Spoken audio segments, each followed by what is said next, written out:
Assalamualaikum warahmatullahi wabarakatuh.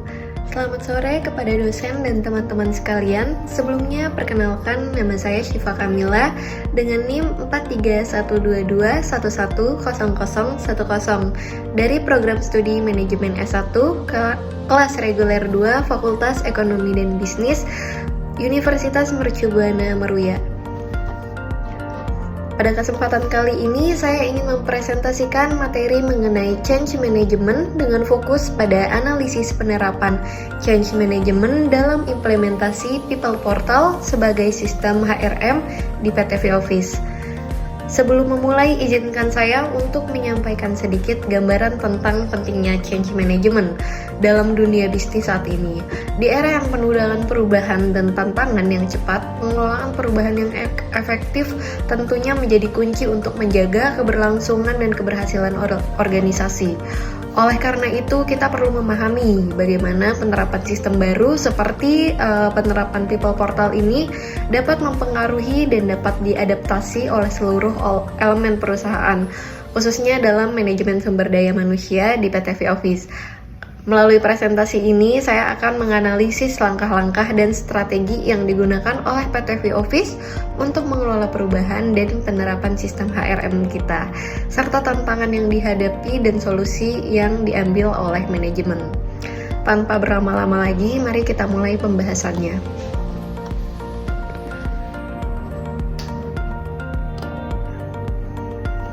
Sebelumnya saya akan menjelaskan tentang profil company dari PT V-Office ini.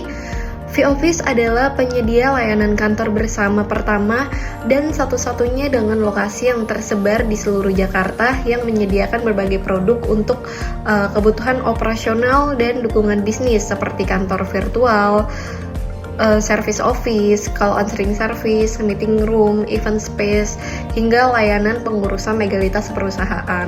Untuk V-Office sendiri ini, kami sudah berdiri lebih dari 20 tahun dengan 40 lokasi di Indonesia, 60 lebih lokasi di dunia, serta 50.000 total klien. Visi kami adalah untuk menginspirasi kepercayaan, memperkaya komunitas, dan membentuk masa depan yang lebih cerah dalam mendukung pertumbuhan dan kesuksesan bisnis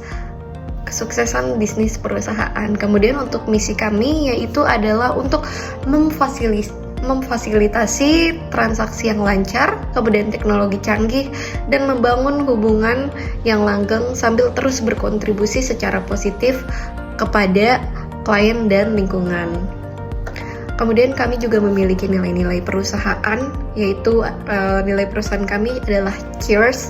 Yang pertama adalah C untuk customer centric, yaitu menempatkan klien sebagai pusat dari semua yang kita lakukan. Jadi V-Office selalu mengedepankan klien dalam perjalanan bisnisnya. Yang kedua adalah H atau H, honesty, yaitu bertindak dengan kejujuran, transparansi, dan prinsip-prinsip etika. Kemudian yang ketiga ada empathy, I, memahami dan peduli dengan perspektif pelanggan dan sesama karyawan. Kemudian yang keempat ada engagement, yaitu tingkat kolaborasi, komitmen, keterlibatan, dan antusiasme yang dimiliki seseorang terhadap pekerjaan atau organisasi kita. Kemudian yang kelima ada respect, yaitu memperlakukan setiap pelanggan dan kolega dengan hormat dan bermartabat. Kemudian yang terakhir ada S untuk service. Service adalah tindakan membantu, mendukung, atau memberikan bantuan kepada orang lain. Kemudian untuk selanjutnya ada struktur organisasi dari V-Office. Struktur organisasi kami yaitu kami menerapkan struktur organisasi hierarki atau struktur organisasi yang mengikuti rantai komando dari puncak ke bawah, yaitu yang menyerupai piramida dalam struktur ini. Jadi setiap tingkatan memiliki tugas dan tanggung jawab yang berbeda-beda. Nah, untuk struktur organisasi kami ini dibagi menjadi dua, yaitu struktur kepangkatan berdasarkan pangkat dari tiap-tiap manajemen. Kemudian ada struktur organisasi, di bawahnya kepemimpinan struktur kepangkatan. Untuk struktur kepangkatan kami bisa dilihat dari posisi tertinggi, yaitu CEO, kemudian C-level atau direktur, kemudian ada VP dan Head, Manager, kemudian asisten manager, kemudian ada senior staff atau koordinator, dan yang paling terakhir ada staff. Nah, untuk struktur organisasi kami yang tertinggi ini, CEO kami saat ini V-Office adalah Bapak Erwin Suryadi, dipimpin dalam puncak struktur organisasi, kemudian turun ke BOD atau Board of Director, yaitu ada Bapak Adam Goh yang menjabat sebagai CMO dan CSO, kemudian ada Ibu Yuki Tukiyati yang menjabat sebagai Deputi CEO and CFO. Kemudian untuk ke bawah-bawahnya masing-masing di BOD ini memimpin bagian-bagian masing-masing seperti fungsi sales function atau operational function.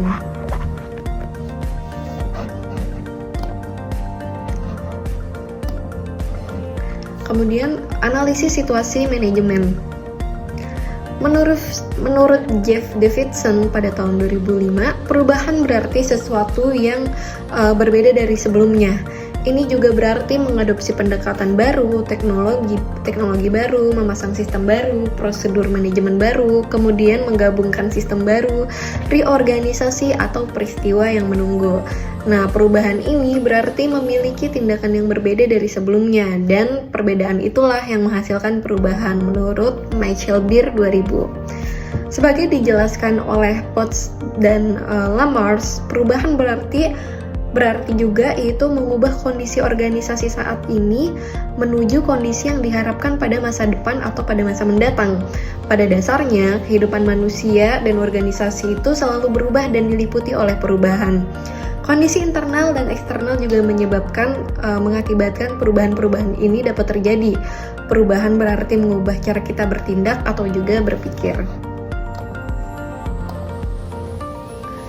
Kemudian analisis pengembangan teknologi berbasis People Portal di PT V-Office. Saat ini saya akan memasuki pembahasan terkait analisis pendalam terkait mengembangkan teknologi berbasis aplikasi People Portal yang baru diterapkan oleh manajemen kami.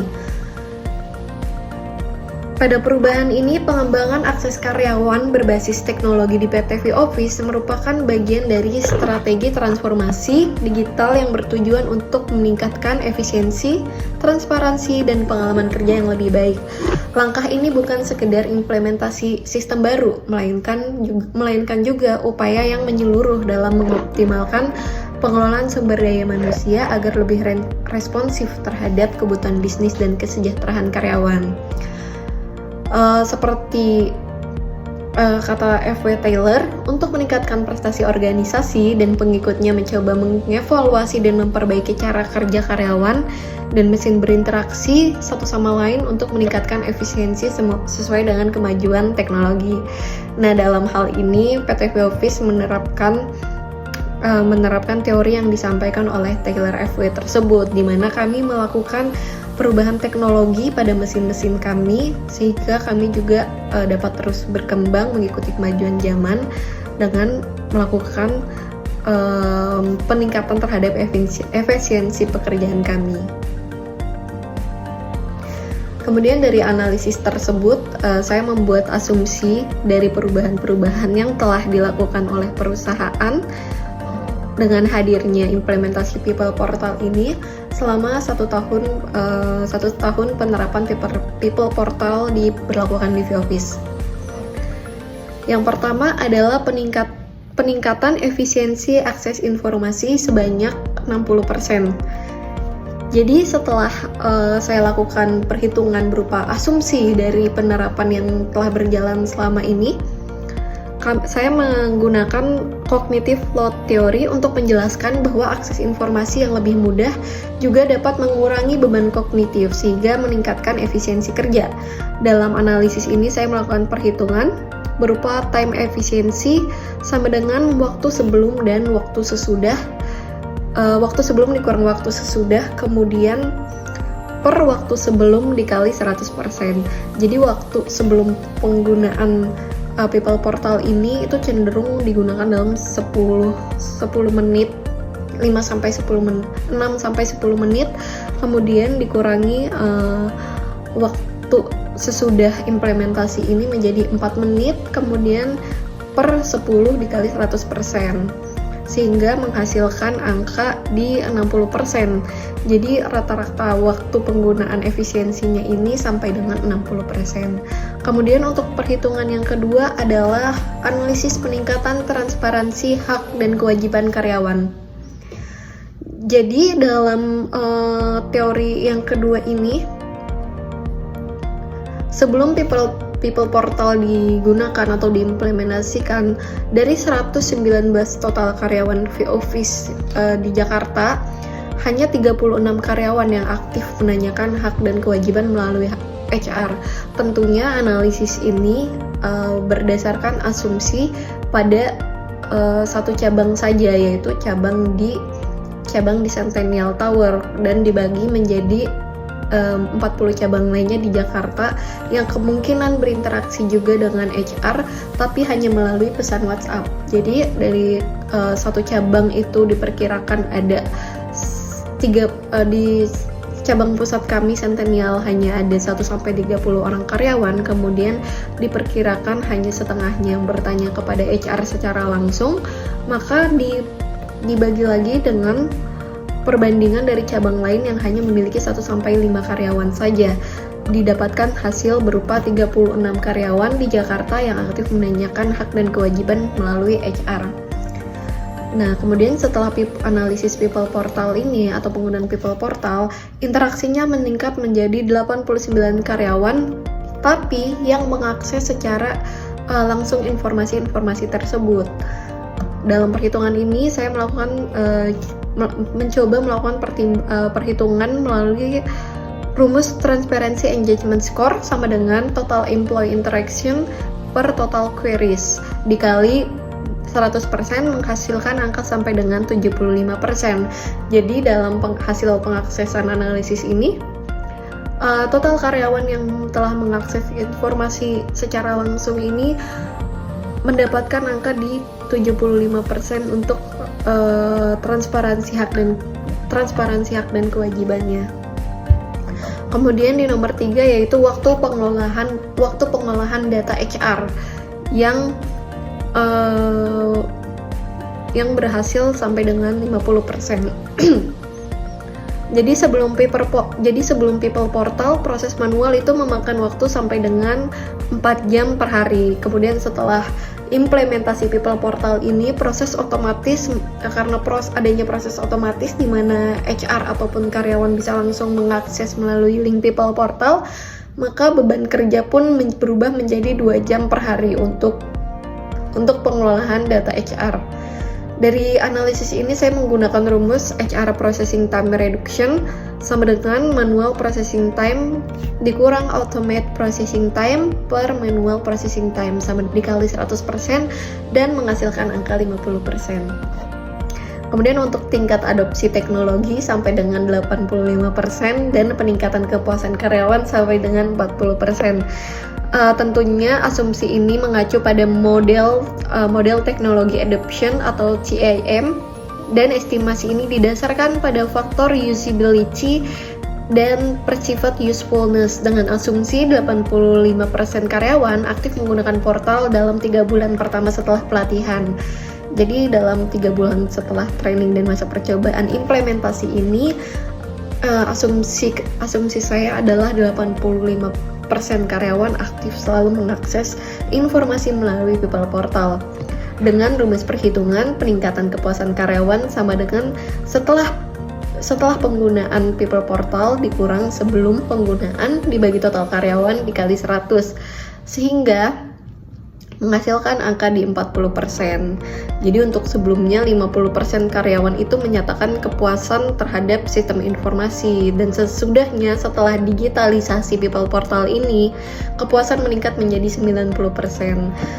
Tentunya asumsi ini didasarkan pada Herzberg two-factor Theory yang menjelaskan bahwa faktor motivasional seperti akses informasi berkontribusi pada peningkatan kepuasan kerja karyawan. Kemudian saya juga melakukan analisis SWOT atau analisis SWOT berdasarkan hasil pengembangan teknologi People Portal yang telah diadaptasi oleh vOffice. Yang pertama untuk strength atau kekuatannya yaitu implementasi People Portal meningkatkan efisiensi operasional dan transparansi. Seperti hasil analisis yang kami lakukan sebelumnya bahwa People Portal itu berhasil meningkatkan efisiensi pekerjaan sebanyak 60%. Maka karyawan dapat mengakses informasi secara real time dalam angka 60% efisiensi. Kemudian transparansi hak dan karyawan meningkat menjadi 75% dan kepuasan karyawan meningkat sebesar 40%. Kemudian ada opportunity atau peluang. Digitalisasi People Portal ini membuka peluang untuk peningkatan daya saing, kemudian pengembangan karyawan melalui pelatihan terstruktur dan beasiswa, serta ekspansi layanan baru yang dapat meningkatkan produktivitas. Peningkatan keterlibatan karyawan juga tercatat sebanyak 75%. Jadi pada implementasi People Portal ini kami juga sistem HR kami juga membuat untuk akses training dan beasiswa bagi karyawan yang membutuhkan. Kemudian yang terakhir adalah weakness atau kelemahan. Jadi meskipun adopsi teknologi tinggi di angka 85% tingkat adopsi, ada resistensi awal terhadap perubahan, yaitu ketergantungan pada infrastruktur teknologi yang rentan gangguan. Meskipun banyak peningkatan dalam implementasi ini, tentunya resistensi juga selalu ada, apalagi kami menggunakan sistem web yang mana kami bergantung pada kecepatan teknologi dan informasi. Dan biaya implementasi yang juga tinggi. Pengolahan data HR yang sebelumnya manual kini membutuhkan waktu yang lebih singkat sebanyak 58%. Dan yang terakhir ada threat atau ancaman, yaitu ketergantungan pada teknologi menciptakan resiko keamanan data dan gangguan sistem yang dapat mempengaruhi operasional. Persaingan di industri layanan kantor bersama semakin ketat dengan munculnya penyedia layanan baru yang menawarkan teknologi yang serupa juga. Kemudian ada change management strategi dari PT vOffice. Berdasarkan teori perubahan terencana yang dikembangkan oleh Lewin, perubahan ini dapat dianalisis melalui model 3 tahapan, yaitu yang pertama unphrasing atau mencairkan status QOO. Tahap ini mencerminkan proses awal perubahan di mana perusahaan mulai menyadari bahwa sistem manual yang ada sebelumnya tidak lagi efektif. Kesadaran ini juga mendorong kebutuhan untuk adanya digitalisasi yang dilakukan dengan sosialisasi awal kepada karyawan mengenai manfaat People Portal serta pelatihan penggunaannya. Kemudian yang ketiga ada changing atau perubahan. Implementasi People Portal selama 1 tahun terakhir merupakan tahap perubahan inti, di mana karyawan mulai menggunakan platform ini untuk mengakses informasi, mengajukan cuti, serta mengembangkan diri melalui program training dan beasiswa. Nah, pada tahap ini, strategi pengembangan organisasi atau PO digunakan untuk memastikan bahwa transisi ini berjalan langsung dengan pendekatan berbasis nilai kemanusiaan, di mana keterlibatan dan kenyamanan karyawan menjadi prioritas. Kemudian yang terakhir adalah rephrasing atau pembekuan perubahan, yaitu saat ini sistem ini telah berjalan dengan tingkat adopsi yang cukup tinggi nih, di angka mencapai 85%. Jadi proses pembekuan ini bertujuan untuk menjadikan People Portal sebagai bagian dari budaya kerja vOffice sehingga penggunanya terus dipertahankan dan ditingkatkan di masa depan. Kemudian peran komunikasi dan kepemimpinan. Perubahan organisasi dalam berbagai bentuk yang berbeda. Oleh karenanya, dampak yang menimbulkan berbeda sehingga dilakukan penelitian pada kedalaman perubahan mempengaruhi hubungan antara perilaku kepemimpinan agen dan resistensi penerima. Penelitian menunjukkan bahwa perubahan yang dalam memiliki dampak yang lebih besar pada penerimanya karena mereka menyebabkan perubahan mendasar dalam organisasi dan mengharuskan penerima perubahan yang terlibat untuk beroperasi sepenuhnya dengan cara baru. Nah, situasi perubahan yang radikal dapat mengganggu peran dan asumsi agent of change dan kelompok perubahan dan karenanya akan mempengaruhi hubungan antara agent dan penerima perubahan. Nah, untuk mengatasi resistensi tersebut dalam perubahan organisasi, keterlibatan karyawan adalah strategi yang tertua dan yang paling efektif dalam merumuskan perencanaan dan pengimplementasian perubahan. Partisipasi akan penghasilan perubahan yang berkualitas atas resistensi dalam tahap implementasi. Kemudian kesimpulannya, implementasi teknologi di PT V-Office ini secara signifikan meningkatkan efisiensi, transparansi, penggunaan teknologi, dan kepuasan. Akses informasi yang lebih mudah mengurangi beban kognitif dan meningkatkan interaksi. Sementara otomatisasi memangkas waktu yang digunakan oleh administrasi HR dan akses informasi yang dilakukan oleh karyawan setiap harinya. Tentu saja, strategi sosialisasi dan pelatihan yang efektif juga mendorong penerapan teknologi yang tinggi dan hasilnya karyawan merasa lebih puas, dan hal ini juga membangun kepercayaan karyawan terhadap perusahaan dengan mudahnya akses informasi dan transparansi data yang diberikan oleh perusahaan.